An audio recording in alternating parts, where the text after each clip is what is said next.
Hello friends, welcome to Sana classes. তো আজকে আমরা শিখব প্রেজেন্ট ইন কন্টিনিউয়াস টেন্সকে আমরা কি করে ভয়েস চেঞ্জে নিয়ে যাব। তাহলে দেখো, ভয়েস চেঞ্জ করব কিসের? প্রেজেন্ট কন্টিনিউয়াস টেন্সের। তার আগে আমি তোমাদের ভয়েস চেঞ্জে মানে যখন আমরা প্রেজেন্ট কন্টিনিউয়াস টেন্সকে ভয়েস চেঞ্জে করব সেটার নিয়মটা বলে দিচ্ছি, আর টেন্স অর্থাৎ অ্যাক্টিভ ভয়েসের নিয়মটা বলে দিচ্ছি। ঠিক আছে? তো টেন্সে প্রেজেন্ট কন্টিনিউয়াস টেন্স, টেন্স মানে কি? এই যে দেখো, আমি এখানে লিখে দিয়েছি টেন্স বা অ্যাক্টিভ ভয়েস। টেন্সকে আমরা আবার অ্যাক্টিভ ভয়েসও বলতে পারি, টেন্সকে আমরা অ্যাক্টিভ ভয়েসও বলতে পারি। ঠিক আছে? Active voice. তো অ্যাক্টিভ ভয়েস আমি কি বলেছিলাম? প্রথমে সাবজেক্ট, তারপর ভার্ব, তারপর অবজেক্ট। সাবজেক্ট, ভার্ব, তারপর অবজেক্ট। ঠিক আছে? আচ্ছা, আর প্যাসিভ ভয়েস মানে কি? যখন অবজেক্ট, ভার্ব, সাবজেক্ট বসে, অর্থাৎ অ্যাক্টিভ ভয়েসে সাবজেক্টটা প্রথমে বসে আর অবজেক্টটা শেষে বসে, ভার্বটা তো মাঝখানে থাকে। এখানেও দেখো ভার্ব মাঝখানেই কিন্তু আছে। প্যাসিভ ভয়েস, অ্যাক্টিভ ভয়েসের ভার্বটা মাঝখানে থাকে, জাস্ট যে অ্যাক্টিভ ভয়েস বা টেন্স আছে ওখানে সাবজেক্টটা প্রথমে বসে আর অবজেক্ট লাস্টে। আর প্যাসিভ ভয়েসে বা ভয়েস চেঞ্জে, ভয়েস চেঞ্জ মানে কি? এই অ্যাক্টিভ ভয়েসটা, এই ভয়েসটা কি হলো? চেঞ্জ হয়ে গেল, অ্যাক্টিভ ভয়েসটা চেঞ্জ হয়ে গেল, তার মানে ভয়েস চেঞ্জে প্যাসিভ ভয়েস, ভয়েস চেঞ্জও বলতে পারি আবার প্যাসিভ ভয়েসও বলতে পারি। আবার মানে টেন্সটাকে আমরা অ্যাক্টিভ ভয়েসও বলতে পারি, আবার প্যাসিভ ভয়েসকে আমরা ভয়েস চেঞ্জও বলতে পারি। ঠিক আছে?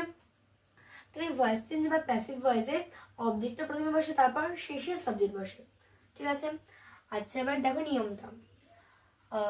নর্মালি টেন্স বা অ্যাক্টিভ ভয়েসে এই প্রেজেন্ট কন্টিনিউয়াস টেন্সের নিয়মটা হচ্ছে সাবজেক্ট প্লাস অ্যামিজার, মানে সাবজেক্ট বসে মানে যে কাজটা করে, অর্থাৎ কর্তা, কর্তার পর অ্যামিজার। ঠিক আছে? Am is are plus verb ING plus object, অর্থাৎ ভার্বের প্রথম ফর্ম, প্রেজেন্ট ফর্মটা বসে। যেমন ধরো, পান করে ইংলিশ কি ড্রিঙ্ক, তো এবার ভার্বের 2 নম্বর ফর্ম ড্র্যাঙ্ক, 3 নম্বর ড্রাঙ্ক। তো এভাবে ড্রাঙ্ক, ড্র্যাঙ্ক এসব লেখা যাবে না, ড্রিঙ্ক লিখবো, কারণ কি? ভার্বের 1 নম্বর ফর্ম বলেছে। ঠিক আছে? আর ভার্বের 1 নম্বর ফর্মের সাথে কি করতে হবে? আইএনজি যুক্ত করে শেষে অবজেক্ট, অর্থাৎ সে কি করছে বা সে কি করছে মানে অবজেক্ট পড়েছিলাম না আমি, যে কে দিয়ে প্রশ্ন করলে সাবজেক্ট পাবো আর কি বা কাকে দিয়ে প্রশ্ন করলে আমরা অবজেক্ট পাবো। ঠিক আছে? আচ্ছা, আর আমরা এই প্রেজেন্ট কন্টিনিউয়াস টেন্সের ভয়েস চেঞ্জের নিয়মটা দেখে নিই। প্রথমে object plus am is are plus being plus verb three plus subject. ঠিক আছে? তো অবজেক্টটা কি বলেছিলাম? এই যে অবজেক্টটা প্রথমে চলে আসলো, অবজেক্ট প্রথমে চলে আসলো, তারপর অ্যামিজার বসলো। এবার এখানে দেখো ভার্ব থ্রি হচ্ছে, যেহেতু ভার্ব থ্রি হচ্ছে তাহলে ভার্ব থ্রি, দেখো এখানে একটা আইএনজি আছে। তো তো এই যে আইএনজিটা আছে, যদি আমরা ভার্ব থ্রি লিখি তাহলে আইএনজিটা কোথায় যাবে? এই বি এর সাথে আইএনজি যুক্ত হয়ে বসে আছে। এই বিং, বি আছে তো, বি, এই বি এর সাথে আইএনজিটা যুক্ত হয়ে গেছে, মানে বিং, বিইআইএনজি। ঠিক আছে? তো আইএনজিটা এখানে যুক্ত হয়ে গেল বি এর সাথে, আর ভার্বের 3 নম্বর ফর্ম বসলো। যেমন ধরো, পান করা ড্রাঙ্ক হবে, কারণ কি ড্রিঙ্ক, ড্রাঙ্ক, ডাঙ্ক। ভার্বের 3 নম্বর ফর্ম পাস্ট পার্টিসিপল, ভার্বের 3 ফর্ম মানে হচ্ছে পাস্ট পার্টিসিপল ফর্ম। ঠিক আছে? আচ্ছা, তারপর শেষে সাবজেক্ট, এই যে সাবজেক্ট। তাহলে একটা জিনিস বুঝেছো যে মেনলি মেন কাঠামো বা ফ্রেমটা হচ্ছে প্যাসিভ ভয়েস বা ভয়েস চেঞ্জের অবজেক্ট, ভার্ব, সাবজেক্ট। আর প্রেজেন্ট কন্টিনিউয়াস টেন্সের অ্যাক্টিভ ভয়েস বা অ্যাক্টিভ ভয়েসের ক্ষেত্রে সাবজেক্ট, ভার্ব, অবজেক্ট বা টেন্সে। ঠিক আছে? টেন্সে বা অ্যাক্টিভ ভয়েসের ক্ষেত্রে সাবজেক্ট, ভার্ব, অবজেক্ট। আচ্ছা, এবার আমরা এক্সাম্পলগুলো দেখব। সে বই পড়ছে। ঠিক আছে? প্রথমে আমরা টেন্সে করব যাতে আমাদের এটা করতে সুবিধা হয়। তো সে বই পড়ছে, এটাকে আমরা কি করব? টেন্স বা অ্যাক্টিভ ভয়েস যদি আমরা করি যে সে বই পড়ছে, তখন প্রথমে সাবজেক্ট হবে। তাহলে সাবজেক্টটাকে কে দিয়ে প্রশ্ন করলে আমরা সাবজেক্ট পাই। ঠিক আছে? কে দিয়ে প্রশ্ন করলে সাবজেক্ট পাই। তাহলে কে বই পড়ছে? সে। অ্যান্সার কি আসছে? অ্যান্সার সে আসছে না, তার মানে এই সেটা হচ্ছে সাবজেক্ট। তারপর বই পড়ছে, বই পড়ছে, তাহলে কি বা কাকে পড়ছেন? বই পড়ছেন, কি বা কাকে দিয়ে প্রশ্ন করলে আমরা কি পাবো? অবজেক্ট পাবো। ঠিক আছে? তার মানে বই, বইটা আমরা কি করলাম? কি অথবা কাকে দিয়ে প্রশ্ন করলাম। সে কি পড়ছে বা কাকে পড়ছে? বই পড়ছে, তাহলে বইটা কি? অবজেক্ট। এই যে দেখো, বুক, অবজেক্ট। আর বই মানে কোনো একটা নির্দিষ্ট বই, তো আমরা এ বুকও লিখতে পারি আবার দা বুকও লিখতে পারি। ঠিক আছে? আচ্ছা, শি, সেটা সাবজেক্ট হলো কেন? কারণ কি আমরা কে দিয়ে প্রশ্ন করলাম, কে দিয়ে প্রশ্ন করলে কি পাবো?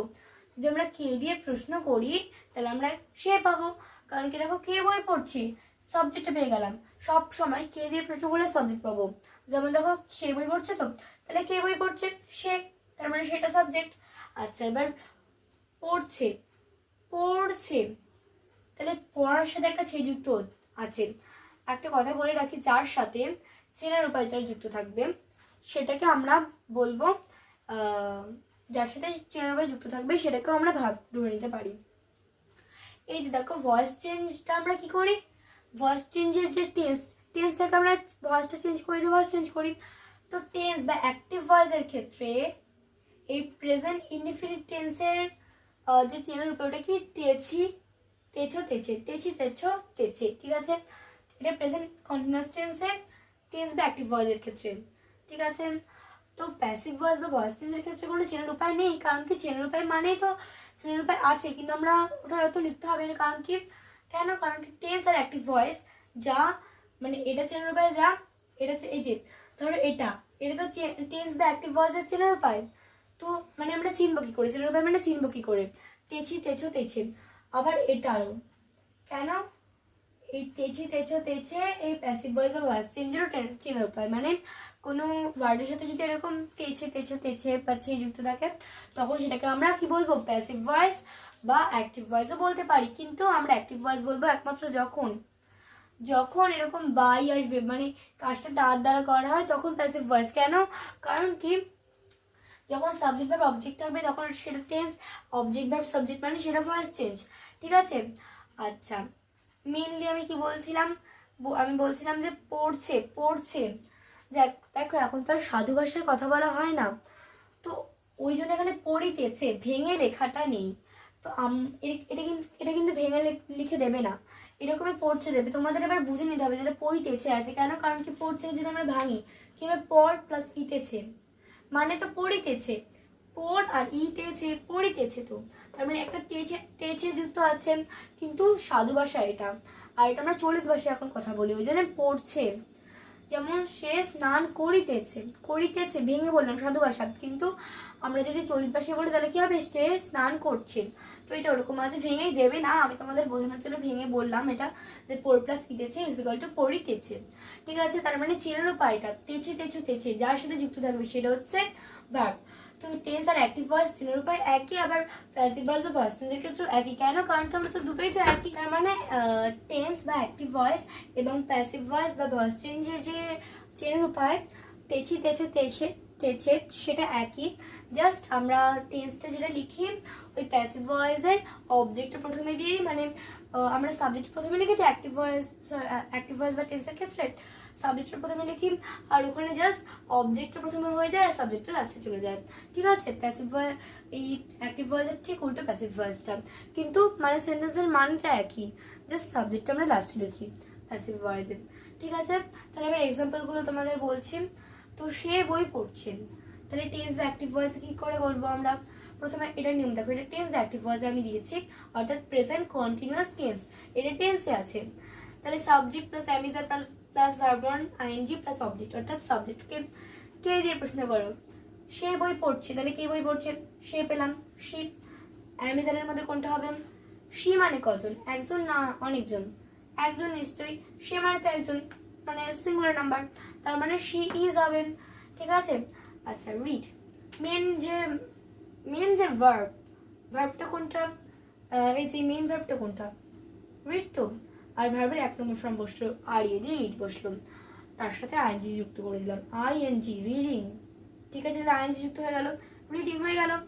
তাহলে এই পুরোটা ভার্ব হলেও মেন যে আসল, যদি আমরা আইএনজিটা আলাদা করি তাহলে এটা ভার্ব পাবো, কারণ আমি তোমাদের বোঝানোর জন্য লিখেছি যে মেন কাঠামো বা ফ্রেমটা, মেন সাবজেক্ট বা অবজেক্টটা বোঝানোর জন্য আমি তোমাদের এরকম করে জাস্ট ভার্বটা রিডকেই আন্ডারলাইন করেছি। এমনি তোমাদের ভার্ব যদি ধরো কোনো টেক্সটে যারা 8 ক্লাস 8 9 10-এ পড়ো, তো তাদের ধরো দাগাতে দিলাম, বা 6 7-এ যারা পড়ো, তো ভার্ব পুরো আইএনজি শুদ্ধই দাগাবে। আমি জাস্ট তোমাদের ফ্রেমটা বোঝানোর জন্য করেছি যে সাবজেক্ট এটা, ভার্ব এটা, আমি যা লিখেছি এটা হেল্পিং ভার্ব, ঠিক আছে।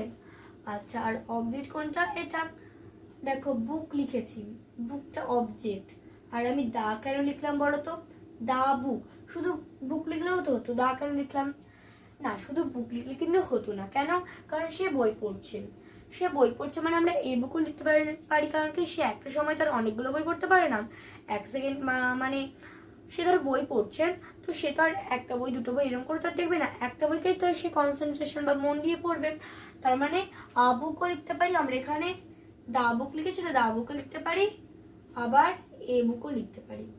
ঠিক আছে, তার মানে আমরা দা বুকও লিখতে পারি, আবার এ বুকও লিখতে পারি। ঠিক আছে, এবার দেখো ভয়েস চেঞ্জ। এই যে ভয়েস চেঞ্জ বা প্যাসিভ ভয়েসটা, প্রথমে কি লিখতে হবে? অবজেক্ট। তাহলে অবজেক্ট কি করে পাবো? কি বলেছি, যখন আমরা কি বা কাকে দিয়ে প্রশ্ন করব, তাহলে সে কি করছে, কাকে পড়ছে বা কি পড়ছে? বই পড়ছে, তার মানে দ্য বুক, দ্য বুক হবে অবজেক্ট। আর তাছাড়া আমি যেহেতু আগে থেকে ভয়েস চেঞ্জটা করেছি আর এখানে আমি লিখে দিয়েছি এটা অবজেক্ট, তো আমি নর্মালি এখান দিয়ে অবজেক্ট আছে, তাহলে এখানে আমি ডাইরেক্টলি নিয়ে আসলাম, আর কি বা কাকে দিয়ে প্রশ্ন করার দরকারই নেই, আমরা তো জেনে গেলাম টেস্টটা করে যে এটাই অবজেক্ট। তাহলে দ্য বুক, দ্য বুকটা কি? অবজেক্ট। দ্য বুকটা হচ্ছে অবজেক্ট। তারপর অ্যামিজারের মধ্যে ইউজ হলো, যেহেতু বইটা একজন, বিং হলো, দেখো আর ই এডিট, আর ই এটি, এটা পারবে 3 নম্বর ফর্ম। রিডের ক্ষেত্রে এরকম হয়, যেমন আর ই এডিট, আর ই এডিট, আর ই এডিট। ঠিক আছে, প্রেজেন্ট ফর্মে আর ই এডি স্পেলিং মানে বানানটা আর ইডি হয়, আবার পাস্ট ফর্মে আর ইডি, পাস্ট পার্টিসিপল ফর্মে, অর্থাৎ 3 নম্বর ফর্মেও আর ইডি। জাস্ট যে প্রোনাউন্সিয়েশন মানে উচ্চারণটা ওটি একটু আলাদা, অনেকটা লাল কালার হয় না, লাল রেড কালার, ওই আর ইডি রেডের মতো উচ্চারণটা, কিন্তু স্পেলিং কিন্তু আর ইডি। প্রেজেন্ট ফর্মে আমরা আর ইডি রিডকে রিডি বলি, কিন্তু আমরা স্পেলিং তারপরে পাস্ট আর পাস্ট পার্টিসিপল ফর্মে আর ইডি রিড লিখলেও উচ্চারণটা করি রেডের মতো, অর্থাৎ লাল কালার এরকম একটা উচ্চারণ করি। রেড তো R E D red, R E D red ওরকম উচ্চারণ করি, তো রেড। ঠিক আছে, কিন্তু আমরা লিখবো কিন্তু আর ইডি নরে কেটে দেবেন। তো এটা ভার্বের 3 নম্বর ফর্ম, তার মানে এটা ভার্ব, তার মানে মেনলি কি অবজেক্ট ভার্ব, তারপর সাবজেক্ট, কারণ কাজটা কার দ্বারা করা হচ্ছে? তার দ্বারা। তো কাজটা তো নিজে নিতে হবে না, মানে বই পড়াটা তো নিজে নিজে বই নিচে পড়বে না, নিশ্চয়ই কারো দ্বারা হবে, তো এখানে হার হয়েছে কারো দ্বারা। হি লিখলাম, হিম লিখলাম, এখানে যদি হি লিখতাম তাহলে আমি হিম লিখতে পারতাম, আমার যেটা ইচ্ছা আমি হিমও লিখতে পারি, হারও লিখতে পারি, হার আর হিম, হিমও আমি লিখতে পারি। ঠিক আছে, আচ্ছা তাই পরেরটা দেখো, এক্সাম্পল 2, তারা ভাত খাচ্ছে, দে আর ইটিং রাইস। প্রথমে সাবজেক্ট হবে, সাবজেক্ট কোনটা? দে, তারা। ঠিক আছে, তারপর অ্যামিজারের মধ্যে কোনটা হবে? দে মানে কজন? একজন না দুজন? প্লুরাল না সিঙ্গুলার? একজনের বেশি, দুজনেরও বেশি, তারা মানে দুজনে হতে পারে, তার বেশি হতে পারে। ঠিক আছে, তো তারা মানে দে, তারপর অনেকজন, তার মানে আর হবে, আর আর। আচ্ছা দে আর, তার মানে যেটা কি সাবজেক্ট, যেটা সাবজেক্ট। অ্যামিজারের মধ্যে আর হলো ইটিং, ইটটা হচ্ছে ভার্ব আর আইএনজি যুক্ত করতে হলো। ঠিক আছে, আর রাইসটা কি? অবজেক্ট। ঠিক আছে, এবার দেখো rice is being eaten by them, rice is being eaten by them. তাহলে দেখো প্রথমে কি হলো, এটা আমি অবজেক্ট লিখে দিয়েছি, তো আমি এখানে অবজেক্ট লিখলাম, এখানে দা লেখার দরকার নেই, কারণ আমি তো আর কোনো নির্দিষ্ট একটা চাল লিখাচ্ছি না, তো দা লেখার দরকার নেই। আচ্ছা এটা একবার দেখো ভালো করে, প্রথমে আমরা অবজেক্টটা লিখবো, রাইসটা অবজেক্ট, সে কি খাচ্ছে বা কাকে খাচ্ছে, তারা কি খাচ্ছে বা কাকে খাচ্ছে, তারা ভাতকে খাচ্ছে, তার মানে আর আইস ই রাইস হবে অবজেক্ট রাইস। তারপর রাইস ইজ হবে, ইজ কেন হবে বলো তো? কারণ কি অনেক সময় যেমন cow is, cow is polite animal, মানে গরু হলো একটা শান্ত প্রাণী, এখানে গরু বলতে কিন্তু কোনো একজন বোঝানো হচ্ছে না, পুরো সমগ্র জাতিটাকে বোঝানো হচ্ছে। যেমন এই রাইস, রাইস কি আর গোনা যায়? হ্যাঁ, এখন হয়তো অনেকে বলতে পারো যে রাইস তো ছোট ছোট যতই ছোট হোক গোনা তো যায়, হ্যাঁ গোনা গেলেও ওটা কিন্তু ভুল হতে পারে অনেক সময়, তো সেই হিসাবে আমরা কি বলি রাইসকে গোনা যায় না সেই হিসেবে, কারণ কি ভুল হতে পারে অনেক, তো আমরা কিলোগ্রাম ওজন করে মাপি, যেমন 1 কিলো 2 কিলো এরকম করে আমরা মেপে থাকি, তার মানে চালকে গোনা যায় না। তো ওই জন্য যেমন চিনি, এক্সাম্পল সুগার, তো চিনি অনেক ছোট, চিনিকে গোনা গেলেও ভুল হওয়ার সম্ভাবনা থাকে, তো সেই হিসাবে এই চিনি রাইস এগুলোকে গোনা যায় না, এই জন্যে মানে এই দিক থেকে এই হিসাবে এই রাইস সুগার এগুলোর ক্ষেত্রে আমরা ইজি বসাই, কারণ যেমন বললাম না একটু আগে যে সমগ্র জাতি বোঝায়, তো ওই জন্য। তাহলে দেখো রাইস অবজেক্ট হলো, ওই জন্য ইউজ হলো, কারণ কি পুরো মানে আমি তো আর কোনো একটা ভাতের চাল খাচ্ছি না, বা নির্দিষ্ট ওই একটা ওই ভাতের চালটাই খাচ্ছি না, তো যে ওই নির্দিষ্ট মানে চাল, আমি ভাত খাচ্ছি না নির্দিষ্ট ঠিকই, কিন্তু আমি কি ভাত ওই চালের মধ্যে কোনো একটা নির্দিষ্ট চালকেই খাচ্ছি না, আমি কিন্তু যতটা ভাত আছে মানে ভাতের যেটা পরিমাণ হয় তো সেটাকে গোনা যায় না। তো ওই জন্য রাইস ইজ হচ্ছে মানে যেমন বললাম একটু আগে cow is a polite animal, তো ওরকম টাইপের অনেকটা। সমগ্র জাতি বুঝিয়েছে যে গরুর জাতটা মানে জাতি বা জাত না বললেও একটা সমগ্র জাতি বোঝানো হচ্ছে যে গরু একটা শান্ত প্রাণী, ঠিক আছে। তো ওই জন্য রাইস ইজ হলো ভার্বের 3 নম্বর ফর্ম হলো। এখানেও ভার্বের 3 নম্বর ফর্ম হচ্ছিল না রেড, তো আইন যেটা তার রিডিং যুক্ত হয়নি, আইন যেটা তাহলে কোথায় যুক্ত হবে আমি একটু আগে বললাম বি এর সাথে যুক্ত হবে, মানে ওই জন্য বি এর সাথে আইনজিটা যুক্ত হয়েছে। এই যে দেখো বি হয়েছে, বি এর সাথে আইনজিটাও যুক্ত হয়ে গেছে বি, ঠিক আছে। এখানে দেখো বিং লিখেছি, এখানে ইটেন,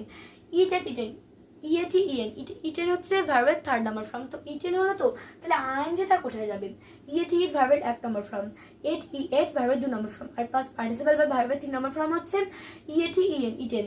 আচ্ছা, তাহলে ইটেন হলো ঠিক হয়েছে, ভার্বের 3 হলো, তাহলে আই যেটা কার সাথে যুক্ত হবে, বি এর সাথে আইএনজি যুক্ত হবে, ঠিক আছে। তার মানে rice is being eaten by them, তো বাই দেম মানে তাদের দ্বারা খাওয়া হয়, দেটা লাস্টে গেলে দেম হয়ে যায়, যেমন সিটা বা হি লাস্টে গেলে হার আর হিম হয়ে যায়, ঠিক ওরকমই, ঠিক আছে।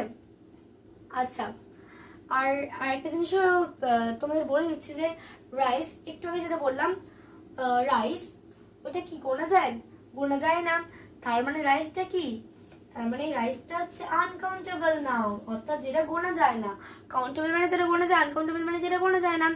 ওই জন্য আমরা ওজন করে মাপি, কারণ একটা দুটো গুনতে হবে না, ভুল গুনবো, বারবার গুনবে, 1000 বার গুনি, কখনোই ঠিকঠাক হবে না, ঠিক আছে। তো রাইস তো অনেক ছোট, ওই জন্য গুনলেও ভুল হয়ে যেতে পারে, তো আমরা যেহেতু গ্রাম নিই মানে ওজনে হিসাব করি, তো ওই জন্য আমরা সেই হিসাবে এই রাইস সুগার এগুলোকে আমরা ইজিলি লিখবো, কারণ কি যেমন বললাম একটু আগে সমগ্র জাতি ওরকম, ঠিক আছে। আচ্ছা, তাহলে দে আর ইটিং রাইস, এটা অ্যাক্টিভ ভয়েস বা টেন্সে আছে, আর ভয়েস চেঞ্জ বা প্যাসিভ ভয়েসে rice is being eaten by they, mainly main frame বা কাঠামোটা কি তাহলে দাঁড়ালো সাবজেক্ট ভার্ব অবজেক্ট, আর রাইস অবজেক্ট, ইটেন ভার্ব, ভার্বটি হলো মেইনলি ফ্রেমটা কি ভার্ব, দেম সাবজেক্ট, কারণ কাজটা কে করছে, তারা করছে, কর্তা মানে কি যে কাজটা করে সে কর্তা, ঠিক আছে।